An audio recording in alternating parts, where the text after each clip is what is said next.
Hello everyone, তো দেখো এখানে কিন্তু ইকো পার্ক কিন্তু আমাদের ঘোরা হয়ে গেছে। তো যাই হোক, ওয়ান্ডার্সগুলোকে দেখে নিয়েছি, ভেতরে লেক ছিল সেটাকে দেখে নিয়েছি, বিভিন্ন গার্ডেন্স ছিল যেগুলোকেও কিন্তু দেখে নিয়েছি। আর দেখার পরেই কিন্তু দেখো বাইরে এসে কিন্তু নকল গাছে নকল ফলও দেখে নিয়েছি। আর নকল গাছে কি আসল ফল কিভাবে হবে বলো। তো যাই হোক, ওখান থেকে বেরিয়ে পড়লাম। বেরিয়ে এসেই কিন্তু একটুখানি আমি আর আমার হাজব্যান্ড দেখো আর্সেলানে চলে যাচ্ছি, কেন না কি এখানে থেকে একটু পার্সেল নেবো বাড়ির জন্য, যাই হোক তার কারণে। আর তারপরেই কিন্তু পার্সেল নেওয়ার পরেই কিন্তু ওখান থেকে বেরিয়ে পড়লাম।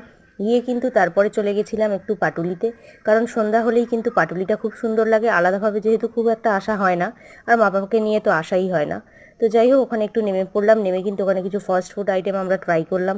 আর আমার মোস্ট ফেভারিট মালাই কুলফি তো ছিলই, খেয়ে নিলাম। নেওয়ার পরে কিন্তু দেখো আবারও কিন্তু আমরা ওখান থেকে বেরিয়ে পড়েছি বাড়ির উদ্দেশ্যে।